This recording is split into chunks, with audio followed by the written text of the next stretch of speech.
ഇറാനെതിരെയും പ്രതിരോധ നിരകൾക്കെതിരെയും ഇസ്രായേൽ നടത്തുന്ന യുദ്ധം കേവലം സൈനികമായൊരു പോരാട്ടമല്ല, മറിച്ച് ആ രാജ്യത്തിന്റെ സാമ്പത്തിക അടിത്തറ തോണ്ടുന്ന ഒരു മഹാദുരന്തമായി മാറിയിരിക്കുകയാണ്. അത്യാധുനികമെന്ന് വിശേഷിപ്പിക്കപ്പെടുന്ന ഇസ്രായേലിന്റെ വ്യോമ പ്രതിരോധ സംവിധാനങ്ങൾ ഇന്ന് രാജ്യത്തിന് വലിയൊരു ഭാരമായി മാറിയിരിക്കുന്നു. ഇറാൻ വിക്ഷേപിക്കുന്ന താരതമ്യേന കുറഞ്ഞ ചിലവിലുള്ള ഡ്രോണുകളെയും മിസൈലുകളെയും തടയാൻ ഇസ്രായേൽ ഉപയോഗിക്കുന്ന ഓരോ ഇന്റർസെപ്റ്റർ മിസൈലിനും കോടിക്കണക്കിന് രൂപയാണ് ചിലവ്. ഒരു രാത്രിയിലെ പ്രതിരോധത്തിന് മാത്രം ഇസ്രായേലിന് ചെലവാക്കേണ്ടി വരുന്നത് ആയിരക്കണക്കിന് കോടി രൂപയാണ്. യുദ്ധം നീണ്ടുപോകുന്തോറും രാജ്യത്തിന്റെ ബജറ്റ് കമ്മി കുതിച്ചുയരുകയും വിദേശ നിക്ഷേപകർ ഇസ്രായേലിനെ കൈവിടുകയും ചെയ്യുന്നു. ടൂറിസം മേഖല പൂർണ്ണമായും തകരുകയും കൃഷിയും വ്യവസായവും സ്തംഭിക്കുകയും ചെയ്തതോടെ ഇസ്രായേൽ ചരിത്രത്തിലെ ഏറ്റവും വലിയ സാമ്പത്തിക മാന്ദ്യത്തിലേക്ക് കൂപ്പുകുത്തിയിരിക്കുകയാണ്. അമേരിക്കയുടെ ആഗോള ആധിപത്യത്തിന്റെ നട്ടെല്ല് എന്നത് അതിന്റെ സാമ്പത്തിക കരുത്താണ്. എന്നാൽ ഇന്ന് ആ നട്ടെല്ല് ഇസ്രായേലിനു വേണ്ടിയുള്ള യുദ്ധച്ചെലവുകളാൽ തകർന്നുകൊണ്ടിരിക്കുകയാണ്. ഇസ്രായേലിന്റെ ഈ നിലനിൽപ്പ് തന്നെ അമേരിക്ക നൽകുന്ന ശതകോടിക്കണക്കിന് ഡോളറിന്റെ സാമ്പത്തിക സൈനിക സഹായങ്ങളെ പൂർണ്ണമായും ആശ്രയിച്ചാണ്. എന്നാൽ സ്വന്തം നാട്ടിൽ പണപ്പെരുപ്പവും വർദ്ധിച്ചുവരുന്ന തൊഴിലില്ലായ്മയും ആഭ്യന്തര രാഷ്ട്രീയ കലഹങ്ങളും നേരിടുന്ന അമേരിക്കയ്ക്ക് ഇസ്രായേലിന്റെ ഈ അനന്തമായ യുദ്ധദാഹം എത്രകാലം താങ്ങാൻ കഴിയുമെന്നത് വലിയൊരു ചോദ്യചിഹ്നമായി അവശേഷിക്കുന്നു. അമേരിക്കൻ നികുതിദായകരുടെ അധ്വാനഫലം പശ്ചിമേഷ്യയിലെ രക്തച്ചൊരിച്ചിലിനായി അമേരിക്ക ധൂർത്തടിക്കുമ്പോൾ അത് ആഗോളതലത്തിൽ അമേരിക്കയുടെ സാമ്പത്തിക മേധാവിത്വത്തിനു തന്നെ കനത്ത തിരിച്ചടിയാകുന്നു. ലോകമിന്ന് ഡോളറിനെ ഉപേക്ഷിച്ചുകൊണ്ട് പ്രാദേശിക കറൻസികളിലേക്ക് നീങ്ങുന്ന കാഴ്ചയാണ് നാം കാണുന്നത്. ഡോളറിന്റെ ആധിപത്യം തകർക്കാൻ ഇറാനും മറ്റു ബ്രിക്സ് രാജ്യങ്ങളും നടത്തുന്ന കരുത്തുറ്റ നീക്കങ്ങൾ അമേരിക്കയെ കൂടുതൽ പ്രതിരോധത്തിലാക്കുന്നു. ഇസ്രായേലിനെ സംരക്ഷിക്കാൻ നടത്തുന്ന ഈ ശ്രമങ്ങൾ യഥാർത്ഥത്തിൽ അമേരിക്കൻ സാമ്രാജ്യത്വത്തിന്റെ തകർച്ചയുടെ വേഗത വർദ്ധിപ്പിക്കുകയാണ് ചെയ്യുന്നത്. അമേരിക്ക നേരിടുന്ന ഈ സാമ്പത്തിക പ്രതിസന്ധി വെറുമൊരു അക്കക്കളി മാത്രമല്ല, മറിച്ച് ഒരു ലോകശക്തിയുടെ പതനത്തിന്റെ പ്രാരംഭമാണ്.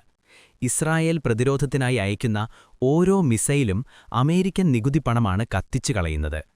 ഇറാൻ രൂപപ്പെടുത്തിയെടുത്ത ചിലവ് കുറഞ്ഞ സൈനിക തന്ത്രങ്ങൾ അമേരിക്കയെ സാമ്പത്തികമായി ശ്വാസമുട്ടിക്കുന്നു.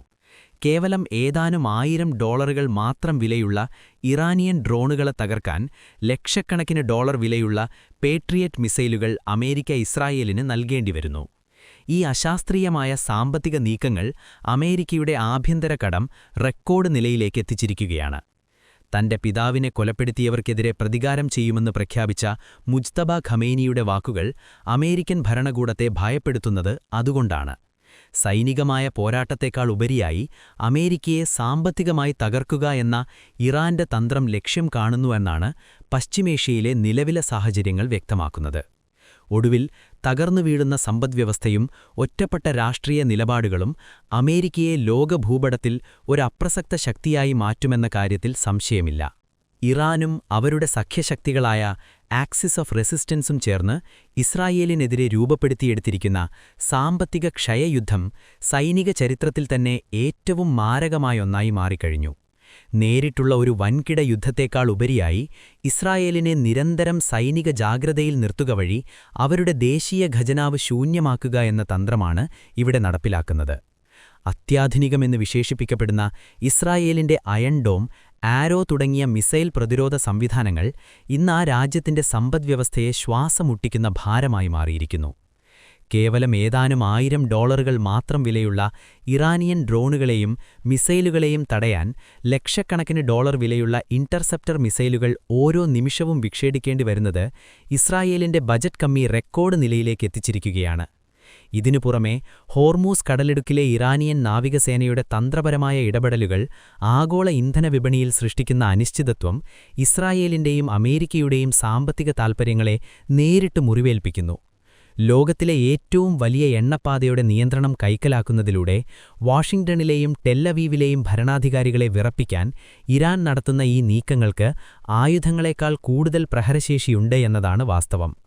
യുദ്ധം ദീർഘകാലം നീട്ടിക്കൊണ്ടുപോകുന്നതിലൂടെ ഇസ്രായേലിന്റെ വിദേശ നിക്ഷേപങ്ങളെയും ടൂറിസം മേഖലയെയും തകർക്കാൻ പ്രതിരോധ നിരക്ക് സാധിച്ചു. ലക്ഷക്കണക്കിന് റിസർവ് സൈനികരെ തൊഴിൽ മേഖലയിൽ നിന്ന് മാറ്റി യുദ്ധമുഖത്ത് നിർത്തുന്നത് ഇസ്രായേലിന്റെ ഉൽപ്പാദനക്ഷമതയെ സാരമായി ബാധിക്കുന്നു.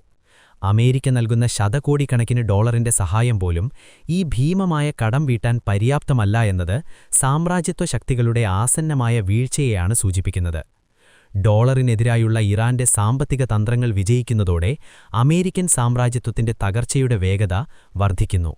പശ്ചിമേഷ്യയിൽ നിന്ന് അമേരിക്കയെ തൂത്തെറിയാൻ തോക്കുകളേക്കാൾ വേഗത്തിൽ ഇറാന്റെ ഈ സാമ്പത്തിക മിസൈലുകൾക്ക് സാധിക്കുമെന്നത് 2026 രാഷ്ട്രീയ സത്യമാണ്.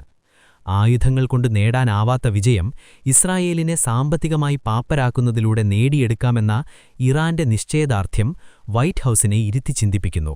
ഇസ്രായേലിന്റെ പതനം വെറുമൊരു രാഷ്ട്രീയ പ്രവചനമല്ല, മറിച്ച് ആ രാജ്യത്തിന്റെ നിലവിലെ സാമ്പത്തിക കണക്കുകൾ വ്യക്തമാക്കുന്ന യാഥാർത്ഥ്യമാണ്. 2026 റിപ്പോർട്ടുകൾ പ്രകാരം ഇസ്രായേലിന്റെ ആഭ്യന്തര ഉൽപ്പാദനത്തിൽ ഏകദേശം 12% യുദ്ധച്ചിലവുകൾക്കായി മാത്രം നീക്കിവെക്കേണ്ടിവരുന്നു.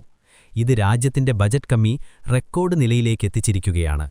ഇറാൻ വിക്ഷേപിക്കുന്ന കേവലം $20,000 മാത്രം വിലയുള്ള ഒരു ഷാഹിദ് ഡ്രോണിനെ തകർക്കാൻ ഇസ്രായേൽ ഉപയോഗിക്കുന്ന ഒരു ആരോ 3 മിസൈലിന് ഏകദേശം $3.5 മില്യൺ ചിലവ്.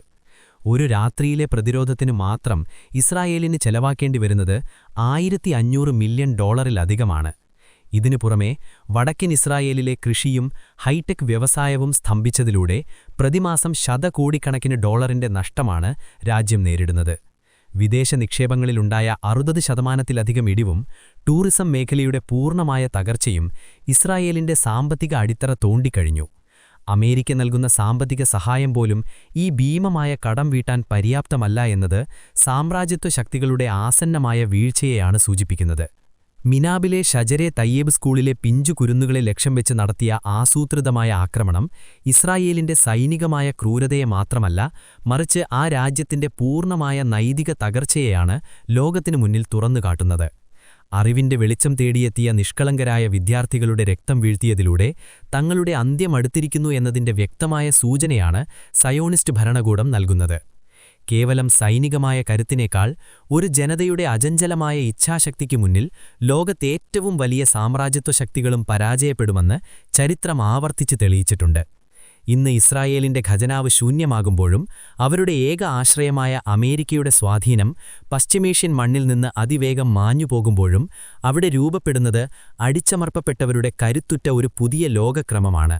2026 ഈ നിർണായക സംഭവവികാസങ്ങൾ ലോകത്തോട് വിളിച്ചു പറയുന്നത് ഒന്നേയുള്ളൂ: അക്രമികൾക്ക് ഒരിക്കലും ശാശ്വതമായ വിജയമില്ല. രക്തസാക്ഷികളുടെ പവിത്രമായ രക്തം വീണ ഈ മണ്ണിൽ നിന്ന് നീതിയുടെയും സ്വാതന്ത്ര്യത്തിന്റെയും പുതിയൊരു പ്രഭാതം ഉയരുക തന്നെ ചെയ്യും.